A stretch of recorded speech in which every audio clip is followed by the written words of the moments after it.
Quero saudar a amada igreja com a paz do Senhor, amém? Por gentileza, abra a sua Bíblia. Quantos trouxeram Bíblia, digo amém. Você trouxe a espada ou o canivete? Faz assim se você trouxe a espada. Hoje nós vamos usar bastante ela. Abra a sua Bíblia em Apocalipse, capítulo 2 e versículos de 1 até o 5. Esse é só um texto base para a gente entrar no assunto de hoje.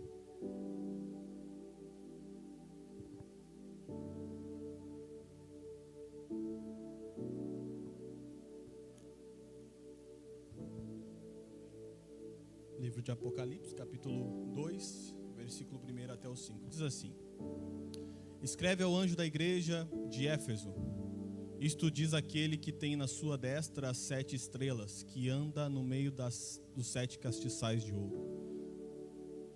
Conheço as tuas obras e o teu trabalho, e a tua paciência, e que não pôdes sofrer os maus, e puseste à prova os que dizem ser apóstolos, e não são, e tu os achastes mentirosos. E sofreste, e tens paciência, e trabalhaste pelo meu nome, e não te cansaste.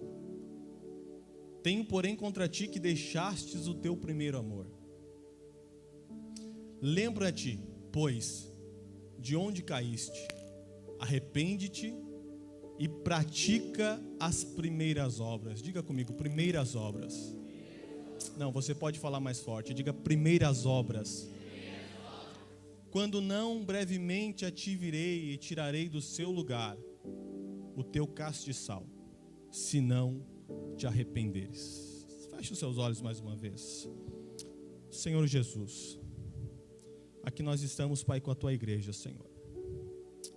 Nesse momento, Pai, o que mais importa aqui é ouvir a tua voz, Pai. Que haja, Senhor, em cada coração nesta noite, Pai, reverência, sensibilidade e atenção, Pai, porque eu creio que nesta noite o céu tem algo conosco neste lugar, Pai. Senhor, se entrou alguém aqui abatido, Pai, começa a injetar alegria nesse coração, Pai.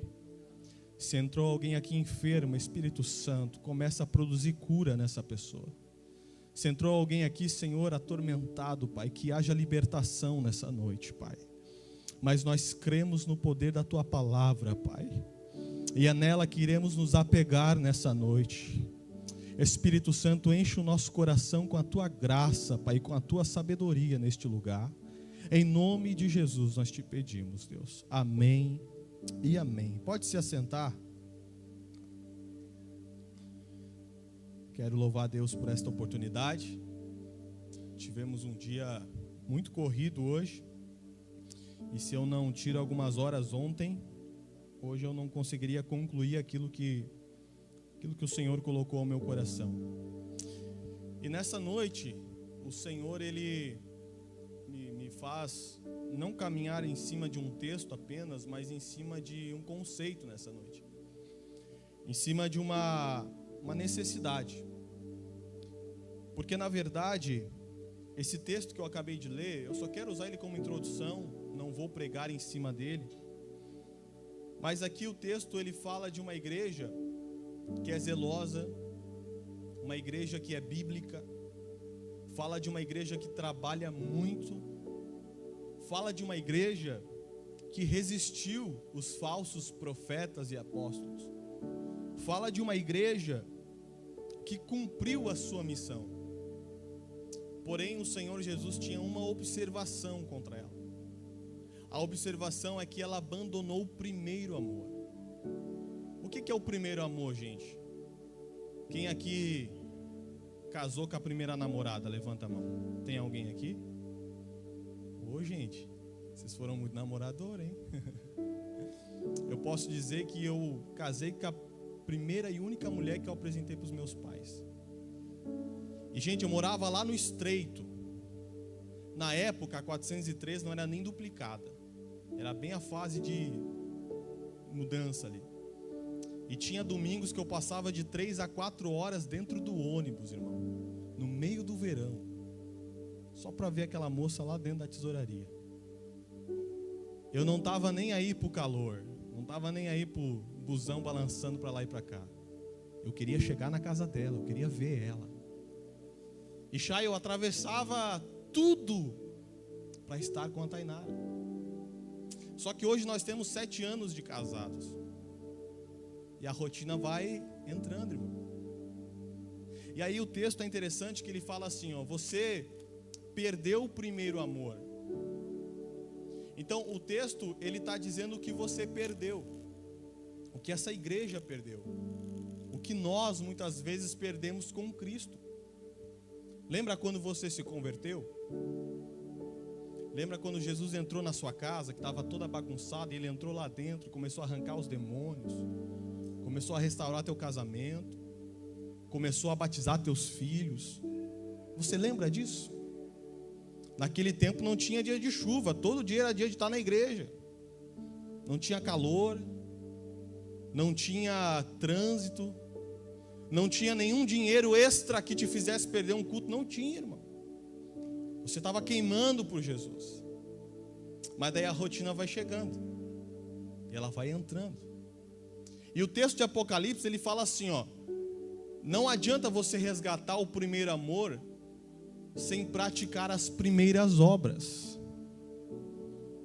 Então, o conselho de Jesus para essa igreja é o seguinte: aquilo que você fazia lá no começo do primeiro amor, as obras, ainda que você não sinta ainda aquele amor que você sentia, ainda que a empolgação não é a mesma, aleluia, ainda que a fome por ele não é a mesma, volta a praticar as primeiras obras. Sabe por quê? Porque quando a gente está mortinho espiritual, a gente não sente aquela fome de orar. Mas Jesus está dizendo, mesmo sem essa fome por oração, dobra o joelho e ora. Volta às primeiras obras. Lá no começo, se alguém te convidasse para você jejuar, 5 dias você jejuava, só água. E estava tudo certo. Hoje, se você ficar até meio-dia sem comer, já dá dor de cabeça, você quase desmaia. Mas Jesus está dizendo, força um pouquinho aí. Porque enquanto você começa a praticar as primeiras obras novamente, o Espírito Santo começa a renovar o primeiro amor dentro de você. É uma ação que gera uma reação do céu nas nossas vidas. Só que daí eu comecei a ouvir a voz do Espírito Santo. Ele falou, Tiago, qual que é a referência bíblica da igreja que deu certo? Uai, é Atos dos Apóstolos, a igreja primitiva. E aí o Espírito Santo me levou para Atos, e nessa noite eu quero refletir com vocês sobre algumas características de uma igreja saudável. Eu queria que você olhasse para o irmão que está do seu lado e dissesse assim, irmão, Jesus amados, pastor, no filtro lá nós vamos ter que colocar Red Bull, pastor, se continuar desse jeito. Vai ter que ser energético, os irmãos estão... Olha para esse irmão que está na sala e fala, irmão, tudo que é saudável cresce.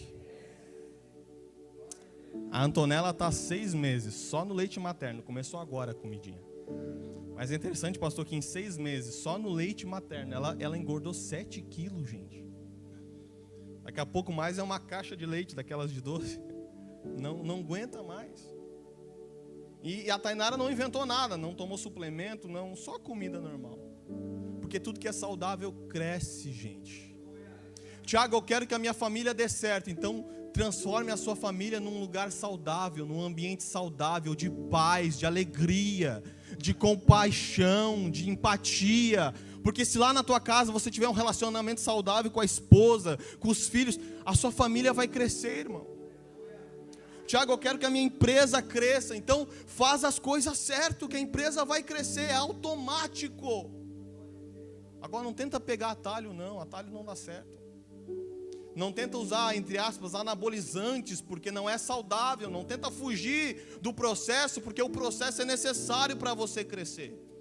E nessa noite nós queremos falar com a igreja sobre alguns aspectos de uma igreja saudável, de uma igreja que cresce. Abra a sua Bíblia. Apesar do data show, mantenha a Bíblia aberta. Pega a sua Bíblia, folheia ela, irmão. Porque é isso aí que alimenta a tua alma. Aleluia. Capítulo 1 de Atos, versículo 1. Nessa noite nós vamos rever algumas obras da igreja primitiva. E também meditaremos um pouco sobre a sua postura, a sua entrega, a sua devoção, para nos autoavaliar e entendermos aonde precisamos melhorar como igreja do Senhor Jesus. Amém? Atos capítulo 1, versículo 1. Nós vamos ler o versículo 1 e o 2. Vocês já sabem que Atos foi escrito por Lucas, aparentemente direcionado a um homem ou uma pessoa pública chamado Teófilo. E esse texto ele escreve para este homem ou esta pessoa pública chamada Teófilo, com a intenção de documentar para esse homem a história da igreja. Como ela nasceu, onde ela nasceu, como ela cresceu, como ela expandiu. E ali também está a história dos apóstolos, mas a maioria dos teólogos estudiosos vão dizer que Atos dos Apóstolos deveria ser chamado de Atos do Espírito Santo, porque o livro todo, todas as movimentações que ali estão registradas, não foram feitas por homens, mas sim pelo Espírito Santo de Deus agindo no meio da igreja. Mas eu quero começar pelo fundamento. O fundamento diz assim: fiz o primeiro tratado, ó Teófilo, acerca de tudo que Jesus começou, não só a fazer, mas a ensinar. Versículo 2. Até o dia em que foi recebido em cima, depois de ter dado mandamentos pelo Espírito Santo, aos apóstolos que escolhera. O Senhor falava em meu coração, e no capítulo 1 de Atos, durante todos os versículos que ali vai discorrer, nós vamos observar uma coisa no texto. Atos dos Apóstolos, capítulo 1, ele aponta inteiramente, pastores, para Cristo. Antes do Espírito Santo descer, antes dos apóstolos começarem a fazer milagres, antes da igreja ser chamada de igreja, antes de todo o contexto estrutural do cristianismo nascer no livro de Atos, o foco do capítulo 1 de Atos está em quem? Está em Cristo Jesus. O Espírito Santo falava ao meu coração e ele dizia para mim: Tiago, nós não podemos tirar Cristo do nosso altar. Se nós retirarmos Cristo deste púlpito, nós já não temos sentido nenhum de vir cultuar nessa igreja. Cristo, ele precisa ser o centro do altar. Cristo precisa ser o centro da palavra. Cristo precisa ser o centro da adoração da igreja. Eu vou ficar aqui até amanhã. Cristo precisa ser o centro da tua casa. Cristo precisa ser o centro da tua fé. Cristo é a razão pela qual eu e você estamos aqui nessa noite, porque foi pelo seu sacrifício e pelas suas palavras que fomos salvos e resgatados. A Bíblia diz que você não foi comprado pelo conhecimento de um coach. Você não foi comprado pelos seus ganhos financeiros. Você não foi ganhado pela estrutura religiosa que você segue, não. Você foi comprado pelo sangue de Jesus na cruz do Calvário, e Ele é o único intermediador entre o homem e Deus. Cristo precisa voltar a ser o centro. Cristo precisa voltar a ser a coisa mais importante no nosso culto, irmãos. Eu acho muito interessante o autoconhecimento. Eu acho muito válido a inteligência emocional. Eu acho muito interessante alguém trazer uma palavra sobre Isaías, sobre Jeremias, sobre Davi, sobre Moisés, ou sobre qualquer outro homem da Bíblia, para nos motivar na fé. Mas não existe pessoa melhor na Bíblia Sagrada para falarmos e pregarmos do que a pessoa de Cristo. Ele é o começo e o fim. Ele é o Filho unigênito do Pai. Ele é a oferta perfeita, o sacrifício perfeito do próprio Pai pelas nossas vidas. Todo o Evangelho gira em torno de Cristo. Mas o que me chama a atenção é que no capítulo 1 de Atos e no versículo 1 também, o apóstolo Lucas, ele faz questão de expressar uma coisa. Ele fala assim, ó: eu comecei a escrever esse livro não somente por aquilo que Jesus fazia, Gente, eu quero que vocês guardem isso na tábua do coração de vocês. Porque Lucas, pastor, está dizendo assim, ó, eu observava Jesus. Aliás, ele não andou com Jesus, ele ouviu o testemunho de Cristo. Mas o que ele escreve é a ótica de alguém que acompanhava Jesus. Ou seja, Jesus levantava o cego, Jesus curava o cego, alguém observou aquilo. Jesus curava o paralítico, alguém observou aquilo. Eram pessoas que observavam. Por isso que ele fala no versículo 1 dizendo, acerca de tudo que Jesus começou, não só a fazer. Aqui está o segredo do texto. Olha o final da frase, mas a ensinar. Gente, as palavras de Cristo são o conteúdo mais importante da Bíblia Sagrada. Nós precisamos de uma geração que não só imita a Cristo naquilo que Ele faz, mas também ouve o seu ensinamento e pratica. É uma geração que não só observa, mas aquilo que ouve absorve, e aquilo que absorve pratica na sua vida. Eu posso fazer uma pergunta para você? Quantas passagens bíblicas que é o Senhor Jesus falando você conhece de cabeça? Talvez você conhece palavras que confortam a sua alma. O Senhor é meu pastor e nada me faltará. Ainda que eu ande na sombra do vale da morte, não estarei sozinho porque o Senhor é comigo. Isso tudo é muito bonito. Mas posso te fazer uma pergunta? O quanto do sermão do monte está no seu coração?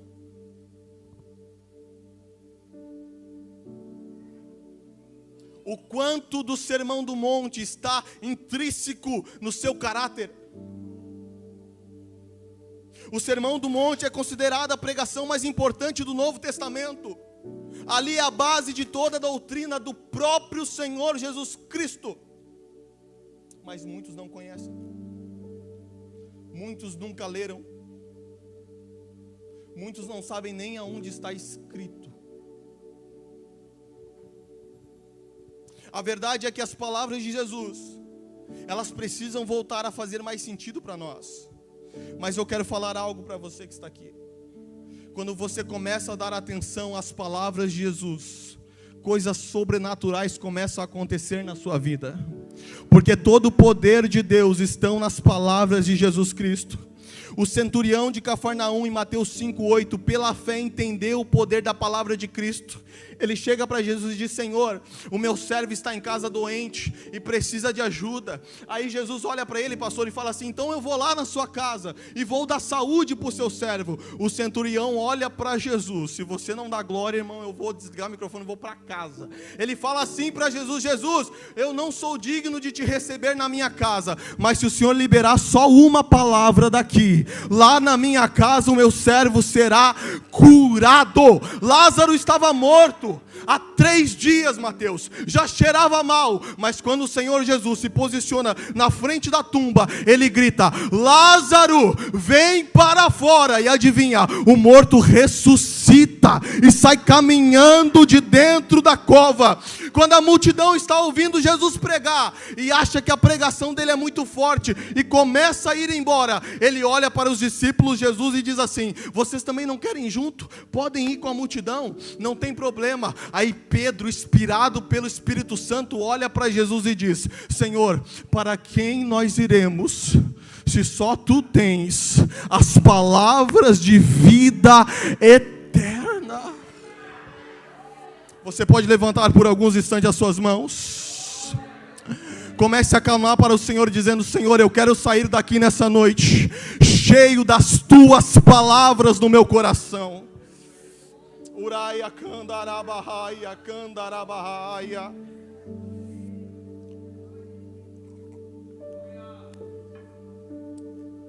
Mateus capítulo 7, versículo 24, por gentileza. Espírito Santo de Deus. Quando Jesus encerra o sermão da montanha, ele vai concluir a sua pregação mais importante com esse texto. Preste atenção, por favor. todo aquele, pois, que escuta as minhas palavras e as pratica, assemelhá-lo-ei ao homem prudente. Repita comigo: homem prudente, que edificou a sua casa sobre a rocha. E desceu a chuva, correram os rios, sopraram os ventos e combateram aquela casa, mas ela não caiu, porque estava edificada sobre a rocha. E aquele que ouve estas minhas palavras e não as cumpre, compará-lo-ei ao homem insensato. Repita comigo: insensato, que edificou a sua casa sobre a areia. Veio a chuva, correram os rios, assopraram os ventos e combateram aquela casa, e a casa caiu, e foi grande a sua queda. Essas não são palavras do Tiago, irmão. Essa não é um entendimento teológico meu. Não é a minha opinião sobre Jesus, nem a minha opinião sobre a Bíblia. Isso é uma realidade. Sabe o que eu acho interessante? É que você construir, tem construtores aqui. Você construir uma casa bem feita e uma mal feita, você vai gastar o mesmo material, você vai gastar o mesmo tempo, você vai gastar a sua mesma energia, basicamente. Agora imagina você construir uma casa sem um fundamento, e em 5 anos, em 10 anos ela cair. Todo o seu esforço, todo o seu recurso, todo o seu tempo vai por água abaixo. O texto está dizendo isso. Aquele que ouve aquilo que Jesus diz, aquele que tem Jesus como centro da sua vida, aquele que ama Jesus acima de todas as coisas, como é o maior mandamento, quando ele começa a viver, irmão, isso vai desde a mocidade, ele se torna adolescente, mas ele é fiel a Jesus, ele se torna jovem, mas ele é fiel a Cristo, ele se torna adulto, ele casa, ele trabalha, ele cria filhos, ele corre a sua vida, construindo em cima das palavras de Jesus. Lá na sua velhice, ele viverá bons dias, dias de paz, dias de abundância, porque a sua casa está sobre a rocha que é Cristo. Mas esse mesmo percurso do homem sábio é o mesmo do insensato. A diferença de um para o outro é que no final do caminho, do trajeto do insensato, tudo aquilo que ele construiu se desfaz. É algo que me assusta e me deixa preocupado, porque isso são decisões diárias. Esse texto não fala de uma decisão, esse texto não fala de um juramento. Me converti hoje, o resto da minha vida tá tudo certo. Não, fala de decisões diárias, fala de escolhas diárias.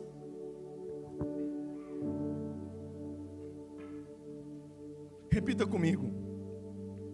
A primeira característica, por gentileza, repita comigo. A primeira característica de uma igreja que cresce é ter Jesus no centro. Que a gente nunca se esqueça disso, irmãos. Capítulo 2 de Atos.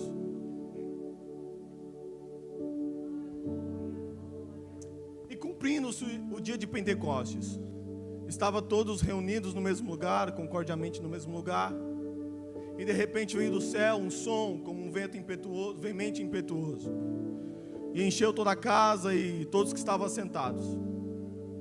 E foram vistas por eles línguas repartidas como de fogo, as quais pousaram sobre cada um deles.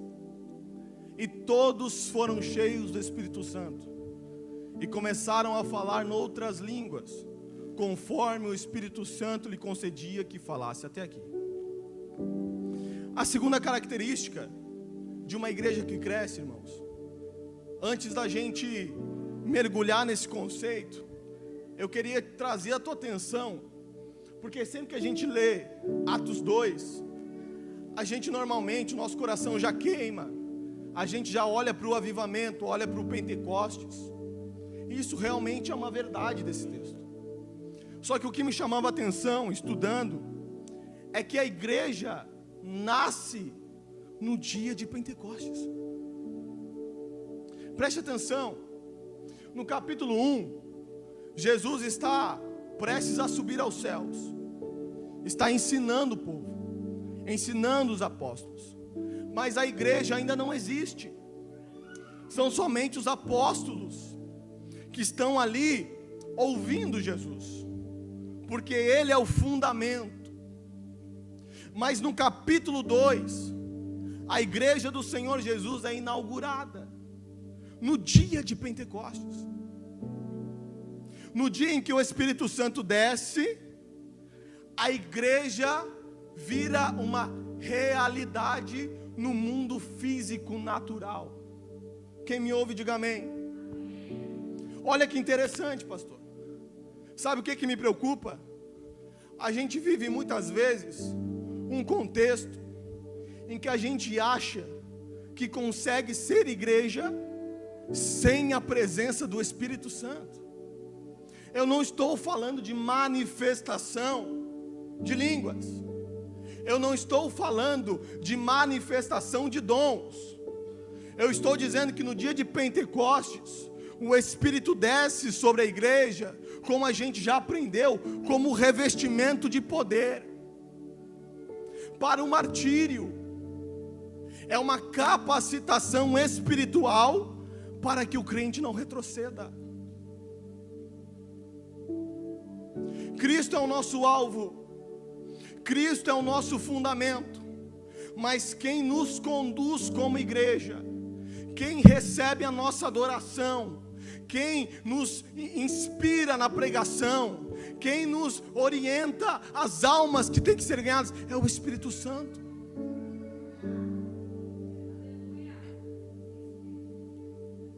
Aí eu vou te trazer para uma realidade. Igreja, nós já vamos falar sobre isso, mas igreja, culto, reunião, templo, adoração, para quem? Para Deus. Quem recebe? Na pessoa do Espírito Santo. Ele está aqui no nosso meio. Mas daí eu ignoro o Espírito Santo, pastor. Primeiro, não tenho relacionamento. Eu sou igreja, mas não tenho relacionamento com o Espírito Santo. Me explica uma coisa dessa.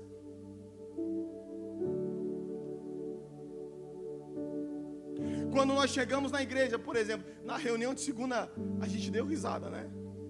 Porque até o pastor foi muito engraçado falando, né, de uma nova estratégia, né, pastor? Que vai ser feita aqui, para que a igreja ore antes do culto. E é interessante isso. Mas se a gente como igreja entrasse aqui e visse a olho nu o Espírito Santo aqui dentro, não mudaria tudo? Imagina você subir as escadas, olhar para o altar, e está aquele ser maravilhoso aqui, reluzente de glória, lindo, perfeito, o Espírito Santo aqui olhando para você. O que você faria?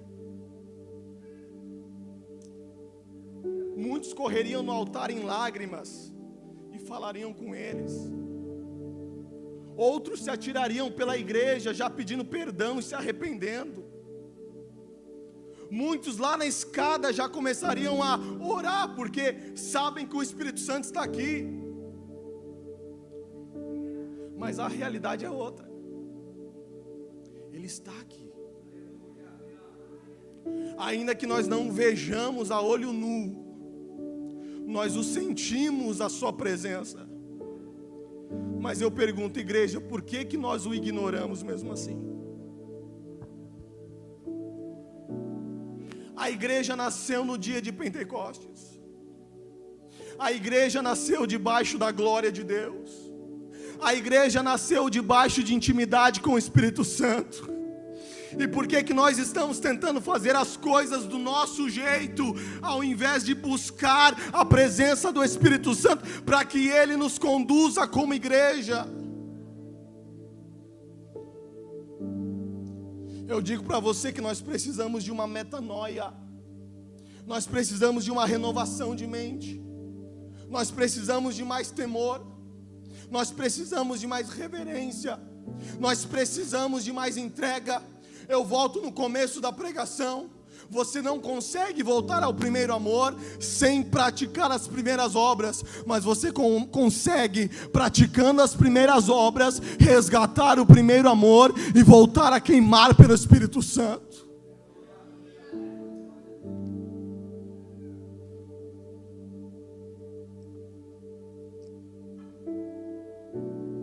Em Atos 2, temos o nascimento da igreja, no dia de Pentecostes. Em Atos capítulo 2, versículo 5, bota para mim por gentileza.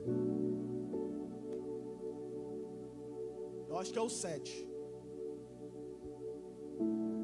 Pode ser. E todos pasmavam e se maravilhavam, dizendo uns aos outros: pois que não são galileus esses homens que estão falando? Como, pois, os ouvimos cada um na nossa própria língua, e que somos nascidos partos e medos, elamitas, os que habitam na Mesopotâmia, Judéia, Capadócia, Ponto e Ásia, Frígia, Panfilha, Egito e partes da Líbia, junto a Cirene, e forasteiros romanos, tanto judeus como prosélitos, cretenses, árabes, todos nós ouvimos em nossa própria língua as grandezas de Deus. E todos se maravilhavam, estavam perplexos, dizendo uns para os outros: que quer isto dizer? E outros zombavam, diziam: estão cheios de mosto, que é bebida alcoólica. Pedro, porém, se colocou em pé com os 11, levantou a sua voz e começou a dizer: homens judeus, e todos que habitais em Jerusalém, seja-vos isto notório, escutai as minhas palavras. Esses homens não estão embriagados, como vós pensais, sendo a 3ª hora do dia. Mas isto é o que foi dito pelo profeta Joel. Agora o versículo 41, por gentileza.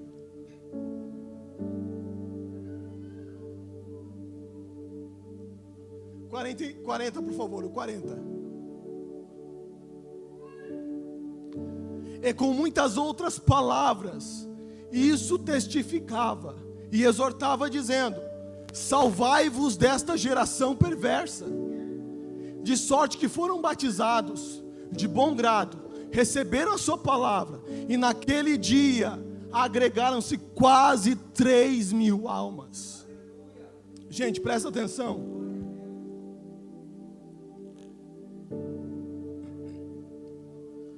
Na descida do Espírito Santo, a igreja nasce. Mas muita gente, olhando o movimento espiritual, uns começam a se maravilhar, dizendo: isso é sobrenatural. Mas outros zombam, eles estão bêbados. Mas daí Pedro se levanta. Quando Pedro se levanta, ele prega um sermão que é muito conhecido no Novo Testamento, porque ele está pregando para a mesma geração e para o mesmo povo que acabou de crucificar a Cristo. Aquele pregador, o Pedro, ele poderia se levantar e pregar autoajuda. Vocês não sabiam o que vocês estavam fazendo. Jesus vai perdoar vocês. Ah não, vocês não se conheciam. Era o tempo da ignorância. Vocês não tinham noção do pecado. Mas essa não é a pregação de Pedro. A pregação de Pedro é essa: vocês mataram o Filho de Deus.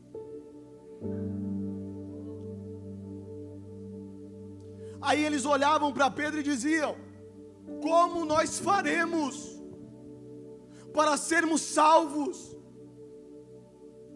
Pedro olha para eles e fala: se arrependam, creiam no Senhor Jesus e sejam batizados em nome dele. Sabe o que me chama a atenção aqui, pastor? A pregação de Pedro não é a pregação de alguém que estudou 3 anos num seminário teológico e agora traz uma palavra. A pregação de Pedro não é alguém que compra esboço no Google para pregar no altar. A pregação de Pedro tem 2 colunas. A primeira, ele usa as escrituras para pregar. Eu vou repetir. Pedro não prega coach, não prega autoajuda, não tem inteligência emocional, muito menos sabedoria humana. Ele prega as escrituras para aquele povo. A segunda coluna da pregação de Pedro, ele está cheio do Espírito Santo de Deus. O resultado, quase 3.000 almas se converteram naquele dia.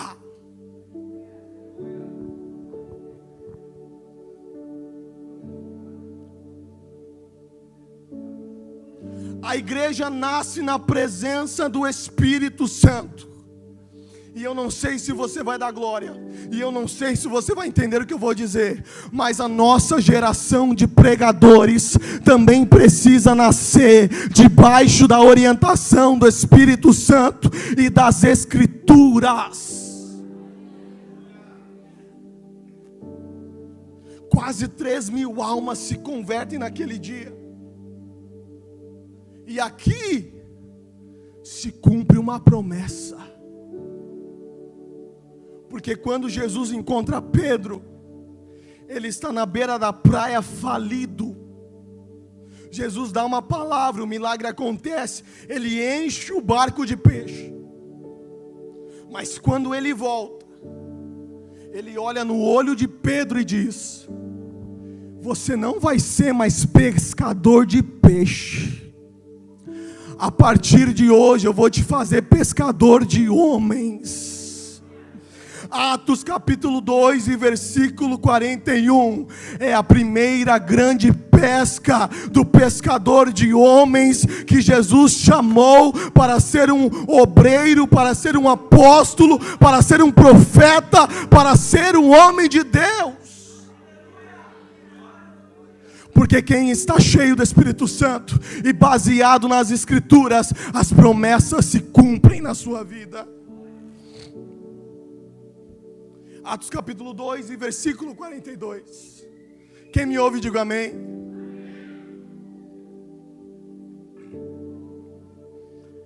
Agora nós vamos entender algumas características simples da igreja primitiva e por que ela dava tão certo.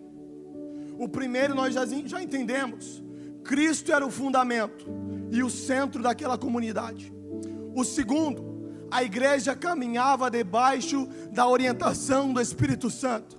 Terceiro, seus pregadores pregavam a palavra de Deus e eram cheios do Espírito Santo. Agora vamos para a igreja. Versículo 42.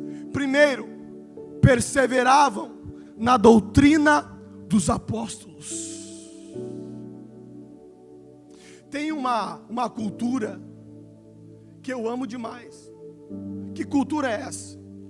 Na mocidade, a gente conseguiu implementar um pouco. Quando você vem escutar a palavra, você traz material de anotação. A Lúlia é campeã nisso. Cadê a Lúcia? A Luciene. Ela está sempre com um caderninho debaixo do braço. Porque você ouve aqui no culto, mas amanhã tu já esqueceu metade. Aí que cultura é essa? Eu estou ouvindo a palavra dos apóstolos, trazendo para o nosso meio, de homens cheios do Espírito Santo, nossos líderes. O que eu estou fazendo com essa informação? Eu estou anotando. Eu estou guardando. Eu estou arquivando isso dentro de mim. Porque amanhã, quinta-feira, se eu esqueci, eu abro o meu caderno, no meu devocional, e eu relembro. Eu guardo as palavras, e aí eu persevero na doutrina dos líderes, dos homens de Deus que estão me pastoreando. Tem gente que ouve mais YouTube do que o próprio pastor. Tem gente que ouve mais o fulano lá do outro lado do mundo do que o próprio líder. Cultura errada. Ensinamento errado. Você faz parte de uma igreja. Você faz parte de uma comunidade. Você faz parte de um corpo. Você precisa perseverar naquilo que você tem aprendido. Amém? A segunda palavra, na comunhão. Repita comigo, comunhão. Irmão, escuta uma coisa. Não tem como uma igreja crescer e dar certo sem essa palavra aqui, ó.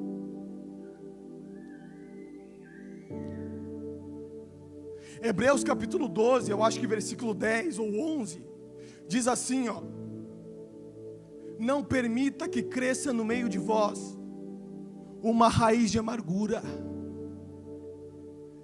porque ela pode contaminar a muitos. Aqui, pastor, o Espírito Santo me parou, porque se nós chegarmos para o culto e tivermos algo pendente com o nosso irmão, não sou eu, Tiago, gente, não sou eu, é a Bíblia diz que Jesus não recebe adoração até que você vá até o seu irmão, peça perdão, se reconcilie com ele e volte para adorar. E nessa noite o Espírito Santo te pergunta: como é que vai o teu coração? Será que nós temos alguém aqui que não está falando com alguém? Será que nós temos alguém aqui que está com o seu coração amarrado pela mágoa?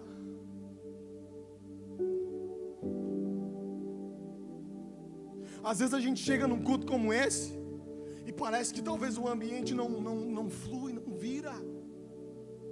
E alguém vai dizer assim: poxa, hoje a banda não está na unção. Poxa, hoje o pregador. Mas e o nosso coração?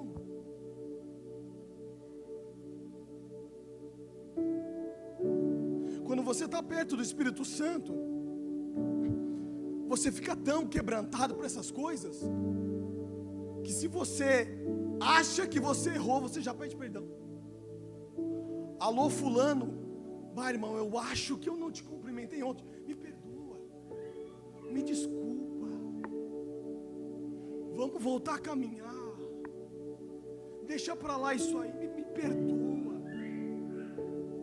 Mas isso só vive um coração quebrantado pelo Espírito Santo. A palavra humildade na história é inaugurada em Cristo.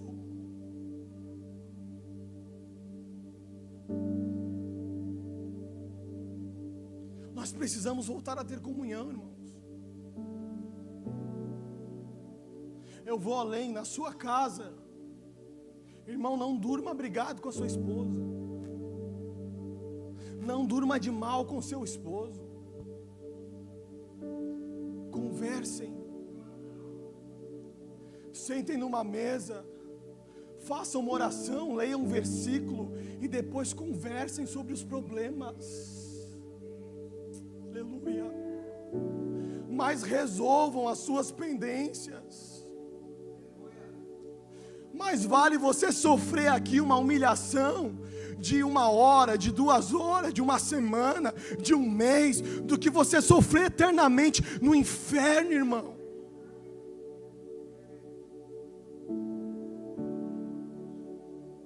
A igreja primitiva tinha comunhão. No partir do pão.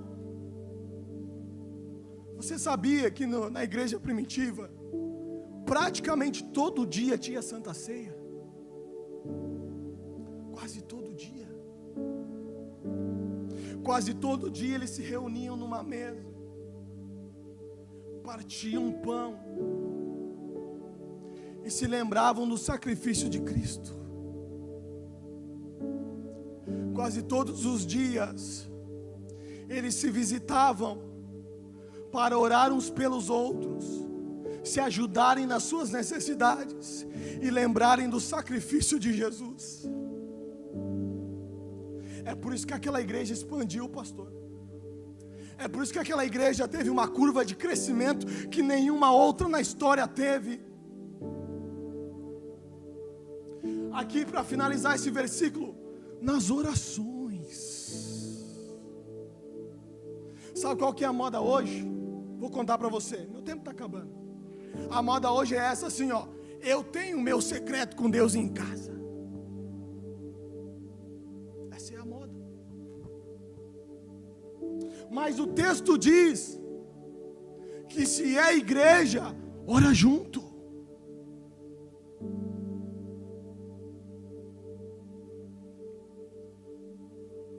Se é corpo de Cristo, está em comunhão no partir do pão, está em comunhão na confraternização, está em comunhão no culto, mas precisa estar em comunhão nas orações.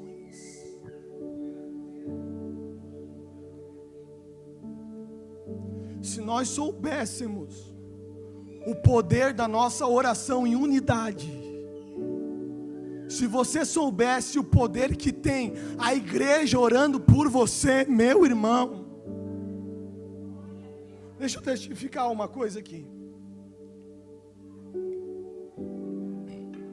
Nessa segunda-feira, eu cheguei de um dia muito turbulento em casa. Eu acho que eu peguei uma insolação. Eu cheguei em casa muito mal, muito ruim. A Fran estava lá com o Anthony, com a minha esposa. E eu me atirei no sofá, estava ruim demais. Uma dor de cabeça insuportável. Mas tinha reunião dos obreiros, pastor. Aí eu fiquei com aquele coração dividido. Vou, não vou, estou mal, estou ruim. Vou avisar que não vou ficar em casa. Vou tomar aqui uns 3 Dorflex, vou dormir. Aí a minha esposa começou: não, amor, nós temos que ir. A gente tem que estar lá. É importante. Aí eu pensei comigo: eu vou para o meio dos meus irmãos. Aleluia. Eu vou lá para o meio da igreja. Algum propósito tu tem nisso? Vim, metade da reunião estava ruim, passei ruim ali. Aí estava encerrando a reunião. O pastor David foi orar aqui para encerrar. O Mateus me enxergou ruim lá atrás. O Mateus foi lá em mim, eu estava com a cabeça baixa. Ele colocou a mão na minha cabeça e começou a orar por mim ali. Irmãos, o meu corpo se arrepiou de cima a baixo. Eu comecei a sentir a presença de Deus na oração dele. E eu senti na minha alma Deus dizendo: eu estou ouvindo a voz do Mateus. Irmão, em 10 minutos eu já estava melhor. Eu estava bem. Eu estava 100%. Porque o meu irmão orou por mim aqui na igreja. Nós precisamos entender que o sobrenatural acontece aqui no nosso meio. Não é uma questão de esporádico. Deus faz milagre quando Ele quer. Não, o milagre já está disponível. O problema é que a igreja não ora. O problema é que a igreja não está em comunhão. O problema é que a igreja não está na mesma direção. Mas Deus nessa noite está falando conosco, igreja. Ele está dizendo: eu preciso que vocês se levantem novamente e comecem a marchar juntos num só propósito.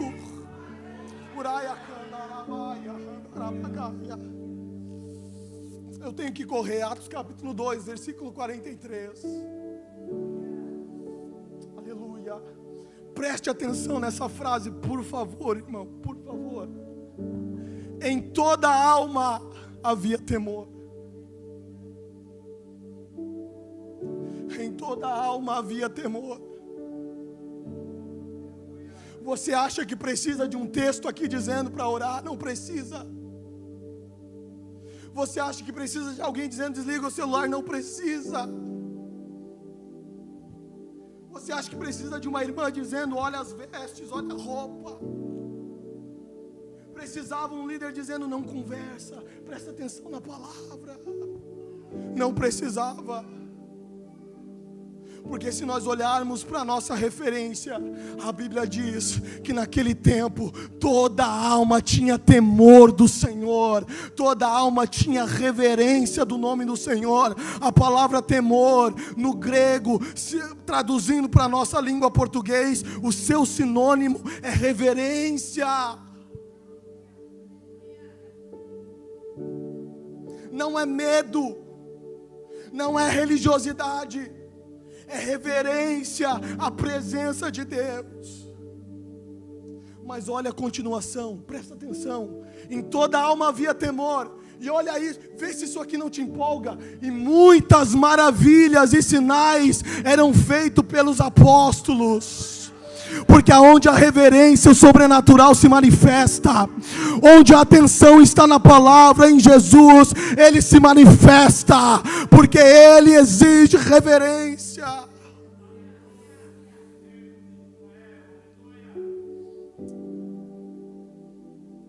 Está no texto,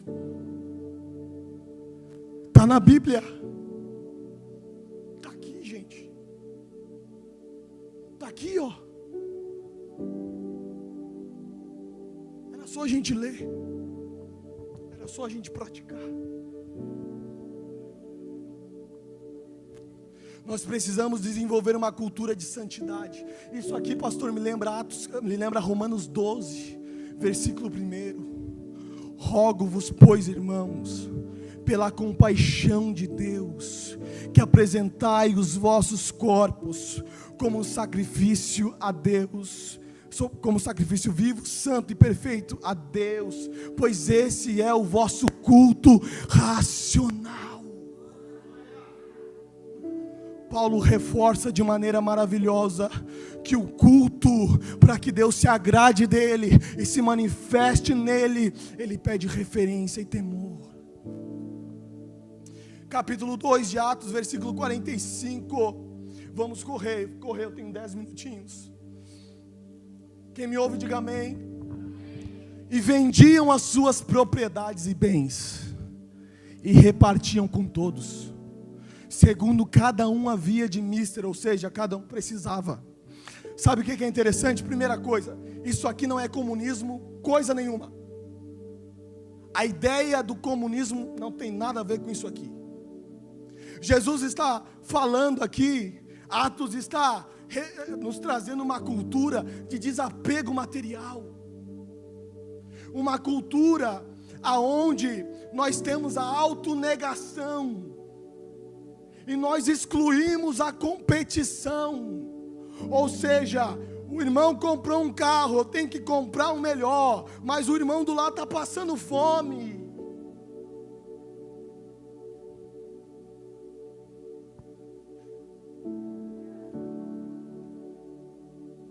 A competição, essa competição materialista, ela acontece lá no mundo, Preciso comprar, adquirir patrimônio.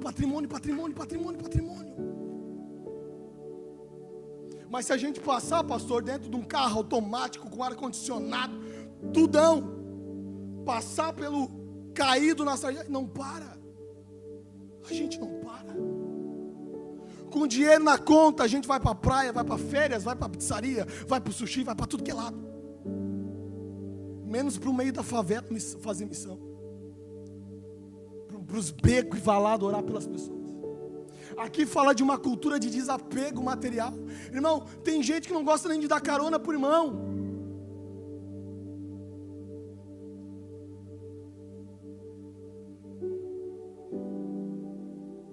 Entra no carro, às vezes está chovendo. Entra no carro de cabeça baixa. Entra no carro e sai. Minha esposa, quando eu tinha carro, que agora eu vendi torcer, mas daqui a pouco Jesus me dá outro, ela ficava até brava comigo, porque eu saía do culto olhando, pastor, quem que precisa de carona? Quem que precisa de carona? Eu passava na João Galberto, às vezes tinha alguma irmãzinha ainda a pé, eu ia lá, voltava, ia lá, buscava a irmã. Aí a irmã Clô, testemunha, né, irmã Clô? A irmã Clô, não, Tiago, eu quero ir de a pé. Não, irmã Clô, entra aqui que eu vou te largar em casa. Desapego. 4 anos de liderança de jovens, 4 anos largando jovem em casa, entrando em poça d'água, a água chegava quase cobrir o teto do Voyage, e tinha que trocar as velas depois, o carro falhava, dava problema, mas eu não estou nem aí, eu estou cuidando de almas. O bem Deus me dá outro, Ele restitui, mas pessoas valem mais que bens, pessoas valem mais que coisas. Pessoas valem mais que status, pessoas valem mais que qualquer outra coisa. O foco de Jesus é pessoas. Eu preciso encerrar. Versículo 46. Eu ia entrar no capítulo 6 hoje, mas deixa para outro dia. E perseverando unânimes todos os dias no templo.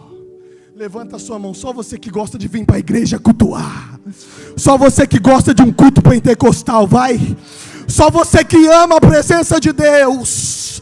Eu te convido a partir de hoje parar de reclamar e perseverar na presença de Deus, porque Ele tem coisas maravilhosas para mim e para a tua casa nesse lugar. Aleluia. Eles perseveravam todos os dias no templo, partindo pão em casa, comiam juntos com alegria, singeleza de coração. Versículo 47, eu me apaixonei por esse texto, louvando a Deus, caindo na graça de todo o povo, e todos os dias, acrescentava o Senhor à igreja aqueles que haviam de se salvar. Sabe o que o texto está dizendo? Sabe o que o texto está dizendo? Que se nós formos uma igreja que ama Jesus, que ora, que tem comunhão, que ajuda o caído, que protege o que está vulnerável, nós não vamos precisar nem sair para a rua. Você não entendeu. Você não entendeu, irmão. Se nós formos uma igreja com esse modelo de Atos 2 aqui, a gente vai funcionar que nem um imã. Irmão, as almas vão começar a ouvir falar, na Adonai é diferente. Lá aquele povo ora, lá aquele povo ama Jesus, lá aquele povo não ama o bem, ele ama as pessoas, lá aquele povo se ama, se ajuda, e elas vão começar a entrar por aquela porta. E agora eu estou profetizando, e não vai caber aqui dentro, de tanta gente que vai entrar por aquela porta, para aceitar a Jesus aqui. Está aqui no texto, pastor. A gente corre para fazer evangelismo, a gente bota caixa na rua, bota pipoqueira, algodão doce, música, e é muito bom, gente. Mas se a gente praticar isso aqui todos os dias, o Senhor vai encher a nossa rede de pesca. Se coloque de pé em nome de Jesus.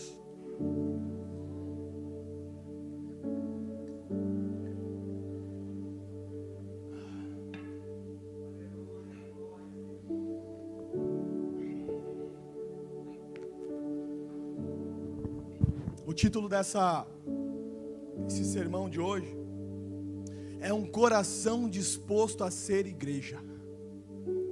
Um coração disposto a ser igreja. Posso te fazer uma pergunta? A partir de hoje, você está disposto a ser igreja de verdade? A partir de hoje, você está disposto a colocar Cristo no centro? Você está disposto a buscar o Espírito Santo? Você está disposto a amar as pessoas mais do que as coisas? Eu quero fazer uma oração, e eu quero que você ore pelo seu coração, mas nós vamos orar abraçados uns com os outros. Abrace alguém nesse momento, pegue na mão de alguém. Se você sentir, ore por essa pessoa, não tem problema. Mas nessa noite nós vamos orar dizendo: Deus, eu quero ser igreja de verdade, eu quero ser eclésia, eu quero ser corpo de Cristo, eu quero ser um vaso cheio nas tuas mãos.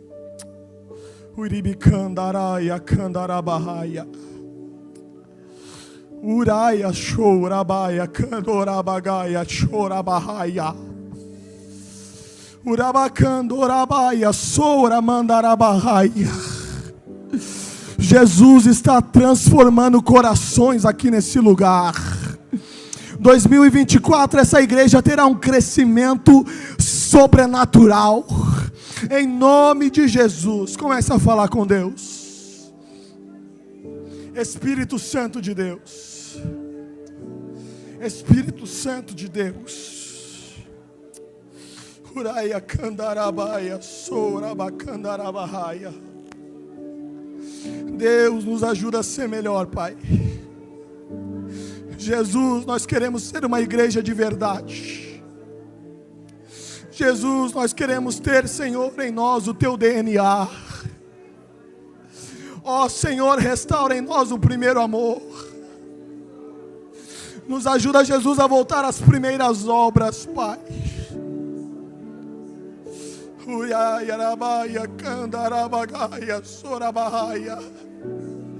Espírito Santo de Deus, renova em nós um espírito reto, um espírito contrito, um coração novo, quebrantado. Ó Espírito Santo de Deus, renova, Senhor, uma igreja, Pai, solidária, uma igreja, Pai, que tem empatia, uma igreja que ora, Pai, levanta os remanescentes nessa casa. Levanta, Pai, os profetas nesse lugar. Senhor, ressuscita a Tua igreja, Pai. Em nome de Jesus nós oramos esta noite. Em nome de Jesus. Abrace alguém nesse momento. Diga para ele: 2024 vamos fazer a diferença. 2024 vamos ser igreja do Senhor Jesus. Porque as portas do inferno não prevaleceram contra a igreja de Cristo. Em nome de Jesus. Espírito Santo de Deus. Eu quero fazer uma pergunta. Temos alguém aqui que ainda não é cristão ou quer se reconciliar com Cristo agora? Eu te convido a levantar a sua mão. Tem alguém aqui que ainda não teve um encontro com Jesus e hoje quer entregar a sua vida para Cristo? Eu te convido só a levantar a sua mão. Temos alguém que quer hoje entregar a sua vida para Jesus? Somos todos igreja, somos todos corpo. Amém.